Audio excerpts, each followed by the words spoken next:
Hola, bienvenidos a una cápsula de administración.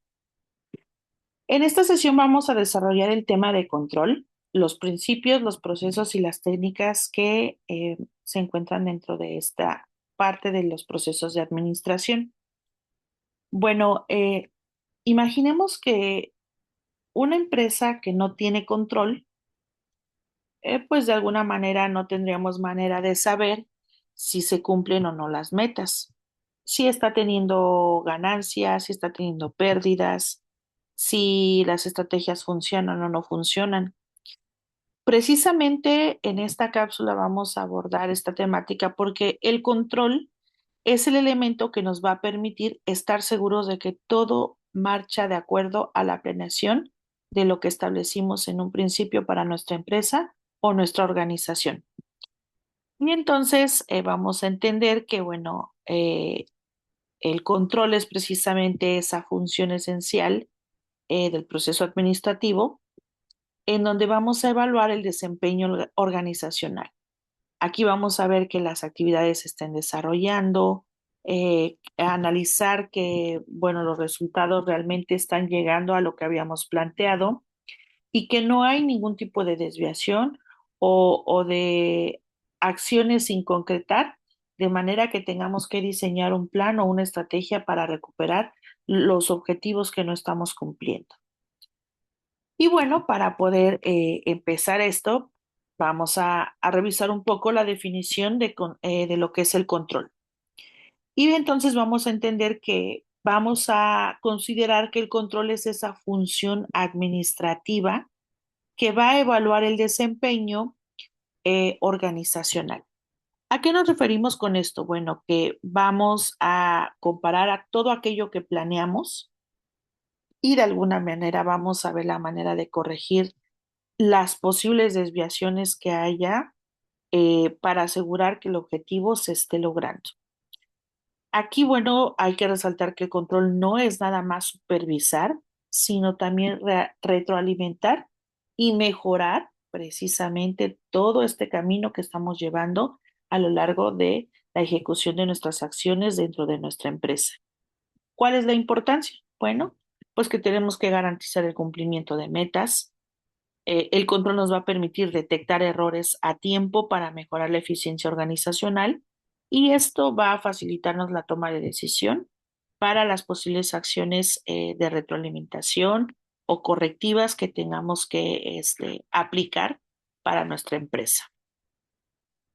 Y bueno, precisamente para poder definir esta parte del sistema de control adecuado, vamos a ver los principios que hay dentro de este proceso administrativo.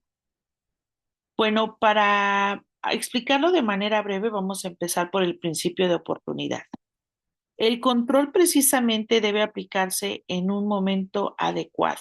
¿Qué quiere decir? Que, bueno, si detectamos un error en una cadena de producción, antes de que el producto llegue o salga de nuestra parte de ensamble o de producción o de esa manufactura, antes de que llegue a las manos de nuestro cliente, vamos a tener que aplicar este principio precisamente de oportunidad, antes de que ese error llegue a manos de nuestro cliente y nuestro producto sea mal evaluado. Y bueno, luego viene el principio de economía.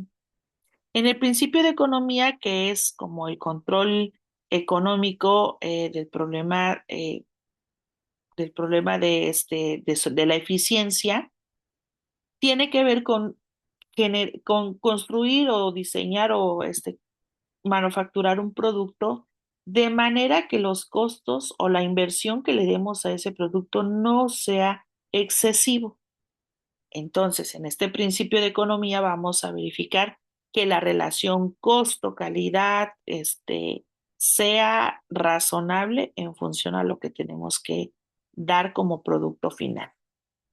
Y luego viene pues el principio de objetividad. Cuando hablamos de la objetividad, en el control se basa en los datos reales y no en las suposiciones. Aquí es donde vamos a decir, a ver, este producto nos está costando tanto por ciento de nuestra inversión, pero está generando tanto por ciento de ganancias. Ah, bueno, esa relación de manera que se hace entre lo que se está produciendo, lo que se está ganando, la rentabilidad del negocio, son datos que podemos medir y por lo tanto son datos que se consideran reales al momento de poder hacer el análisis, este análisis de control. Otro principio es el de flexibilidad. Cuando hablamos de flexibilidad es porque, bueno, sabemos que todo tiene que adaptarse a los cambios en la organización, dependiendo de lo que suceda con nuestra empresa. La flexibilidad es eso, que si sucede algo o se está suscitando algo específico, sea capaz de poder adaptarse a ese cambio del entorno. Y luego también está el principio de claridad. Cuando nos referimos a este principio es porque los indicadores y los estándares tienen que ser comprensibles. Nosotros tenemos que basar todo en cosas reales y cosas claras. Si hay un estándar que no está bien entendido por parte de la parte laboral, en la parte del recurso humano de nuestra empresa, esto puede generar algunas consecuencias, algunos errores. Entonces, es muy, muy imperativo que el principio de claridad siempre esté presente. Y bueno, luego también tenemos el principio de excepción. En este caso, vamos a enfocarnos precisamente en las desviaciones más relevantes. ¿Qué quiere decir? Si algo no se está cumpliendo, nos vamos a enfocar en eso que nos está generando mayor conflicto y entonces vamos a enfocarnos en poder rediseñarlo, reorientarlo, retroalimentarlo para optimizar aquello que estamos implementando dentro de esta parte de la producción. Si no lo optimizamos, es en donde vamos a empezar a tener algunas consecuencias. Entonces, el principio de excepción dice que el control debe de enfocarse siempre en las desviaciones más relevantes de nuestro proceso de producción. Y bueno, ¿cuál es ese proceso que lleva el control? ¿Cuál es ese proceso de control? Bueno, es a partir de distintos pasos. En un primer momento tenemos que establecer estándares. Estos estándares se van a fijar criterios de desempeño, por ejemplo, en las metas de ventas, en los tiempos de producción. Nosotros tenemos que definir precisamente qué es lo que nos va a servir como referencia para evaluar nuestro desempeño. Es decir, tenemos que llegar a la meta de 1,000 ventas mensuales. Ah, bueno, el criterio, el indicador va a ser ese, 1,000 ventas en un periodo de 30 días. Y eso es lo que nos va a permitir fijar esa parte. Ahora, tenemos que vender esos 1,000 productos porque la calidad del producto es buena. Ah, bueno, ya le estamos aplicando también un estándar. Eso es a lo que se refiere el establecimiento de estándares. Luego viene también la medición del desempeño. Recordemos que la supervisión engloba esta parte. La supervisión es permanente. Hablábamos de que debemos de revisar si las funciones las está desempeñando bien el personal y si estas están cumpliendo de manera cabal. Quiere decir que si las están llevando así al margen de lo que debe de ser y si no, bueno, ¿qué es lo que tenemos que hacer? ¿Dónde tenemos que incentivar para que el trabajador regrese a ver esta parte del desempeño y mejore ese desempeño? Aquí es donde vamos a recopilar toda esa información de los resultados obtenidos y los vamos a ver en un análisis. Esto puede ser, por ejemplo, en las reuniones, no sé, mensuales, bimestrales, trimestrales que pueda tener una empresa para hacer la medición del desempeño. Y bueno, luego viene otro paso importante que es la comparación de resultados. En la comparación, bueno, pues vamos, como lo dice, a comparar esos estándares que estamos estableciendo y esta comparación nos va a ayudar a detectar esas desviaciones que se estén dando dentro de nuestro proceso de control. Y entonces, ya que identificamos esa desviación, ya que se detectan esas diferencias entre lo planeado y lo ejecutado, entonces ahora sí nos vamos al siguiente paso, que es la aplicación de acciones correctivas.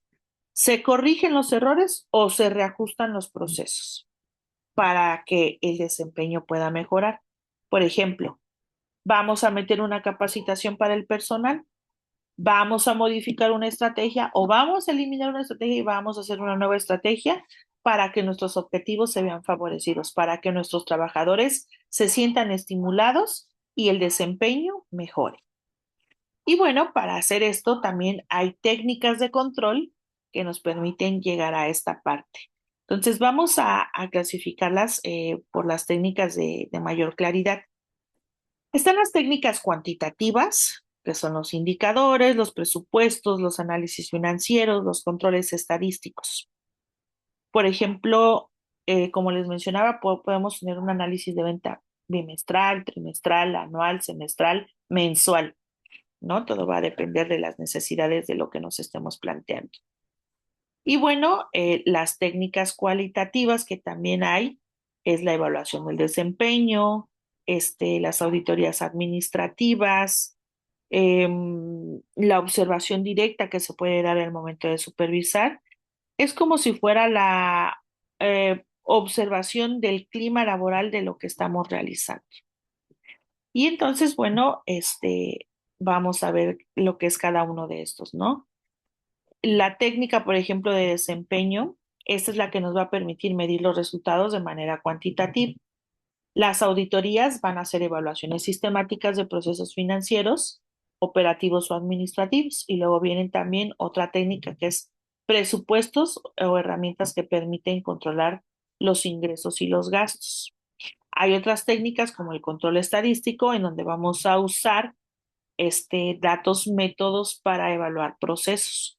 Este, Hay otras técnicas que son el cuadro de mando integral, herramientas estratégicas que miden el desempeño desde diferentes perspectivas, desde los clientes, desde los procesos internos, desde la financiera. Estas técnicas catalogadas como modernas precisamente son las que permiten una visión más estratégica del control. O sea, sí están bien tener técnicas cuantitativas y cualitativas, pero las técnicas modernas como el cuadro de mando integral, como el benchmarking, como el sistema de información gerencial, dan ese plus de que tienen una visión estratégica de control como de manera más integral. Esto ya pertenece a las técnicas novedosas que se están pues implementando de manera interna en las empresas para evaluar todo lo que tenga que ver con esta parte. Bueno, ¿cuáles son los tipos de control? Vamos a clasificarlos según el momento en el que se aplique. Control preventivo antes de que ocurra cualquier cosa. El control recurrente durante la ejecución. ¿Qué es lo que está sucediendo? ¿Qué es lo que está pasando que nos está arrojando ese error? Por eso es un control concurrente. Viene un control correctivo después de que se ejecuta. ¿Qué sucedió? En una reunión de balance, decir qué fue lo que pasó y entonces vamos a aplicar precisamente ese control correctivo después de que se haya ejecutado. Y bueno, están otros tipos de control que tienen que ver con la relación con el proceso administrativo. Puede ser la planeación, que es donde se establecen los estándares, la organización, porque va a evaluar las estructuras, la dirección, que ya lo vimos en la cápsula anterior, porque supervisa el desempeño. Y bueno, ¿cuál es la importancia de que podamos tener esta parte dentro de la administración? La importancia del control va a permitir que verifiquemos que la planeación se esté cumpliendo, en su totalidad. Si esto se cumple, quiere decir que hay riesgos que no se van a correr. Por lo tanto, va a existir una reducción de riesgos. Va a haber un aumento en la productividad o mínimo la productividad tiene que ser en función a lo que se había estipulado dentro de la proyección inicial. La calidad de nuestros productos, de nuestros servicios, de nuestra empresa o organización tienen que mejorar constantemente. No podemos seguir ofreciéndole lo mismo al cliente o al ciudadano porque, bueno, de alguna manera la sociedad es cambiante constantemente, entonces tiene que ir siempre con vista a la mejoría. Y bueno, porque esto también va a fortalecer la toma de decisiones con respecto a todos aquellos partes correctivas o partes de rediseño que tengamos que retomar para que los objetivos se logren. Y entonces encontramos que para poder cerrar este tema, el control no va a ser esa parte de supervisar o corregir nada más. Esto tiene que ser una herramienta estratégica que permita a la empresa aprender de lo que está viviendo, que pueda mejorar lo que está viviendo y que se adapte a ese cambio constante del entorno. Entonces, podemos concluir que el control es una función que va a ser súper esencial dentro del proceso administrativo porque va a garantizar eso, llegar a los objetivos organizacionales y que estos se cumplan a través de que lo estemos midiendo, de que estemos evaluando y de que estemos corrigiendo resultados. Entonces, aquí vamos a aplicar correctamente esta parte del control, no solo para detectar fallas, sino porque va a impulsar una mejora continua. Si mi empresa no está teniendo fallas, bueno, pues entonces tengo que enfocarlo a la mejora de los servicios, a la competitividad, para que esté siempre a la vanguardia. Bueno, como siempre, ya saben que cada cápsula tiene nuestra área de preguntas. Aquí podemos encontrar una que dice, ¿cuál de las siguientes afirmaciones refleja mejor la función de control dentro del proceso administrativo? Bueno, la respuesta correcta es B. Siempre el control va a permitir, perdón, la medición de resultados. Esto quiere decir que va a detectar las desviaciones y mejora de procesos organizacionales. Por lo tanto, la respuesta correcta es la respuesta B. Bueno, vamos a regresarnos a estas preguntas que me había saltado. Dice, una empresa establece metas de ventas mensuales. Compara los resultados reales con dichas metas para identificar desviaciones. ¿A qué etapa del proceso de control corresponde esta acción? Recordemos que esa comparación de resultados de los reales con los estándares es la parte donde se identifican las desviaciones y a esto le llamamos comparación de resultados. Pareciera redundante, pero esa es comparación de resultados. Nuestro siguiente planteamiento dice, una organización implementa indicadores clave de desempeño para evaluar la eficiencia de sus procesos. Bueno, ¿qué principio de control se está aplicando principalmente? La respuesta es B. Cuando nosotros aplicamos los CAPIs, implica basarse precisamente en datos medibles. Esto es lo que responde al principio de objetividad, por lo tanto, el principio es objetividad. Respuesta correcta, B. El siguiente planteamiento dice, una empresa detecta una desviación en su producción y decide ajustar sus procesos para mejorar los resultados. ¿A qué etapa del proceso de control corresponde esta acción? Recuerden que esta acción correctiva se implementa para corregir las desviaciones y esto va a ser siempre una acción correctiva. Siempre que sea para modificar o para buscar un cambio que corrija algo que no está saliendo conforme a lo planeado, corresponde a la etapa de acción correctiva.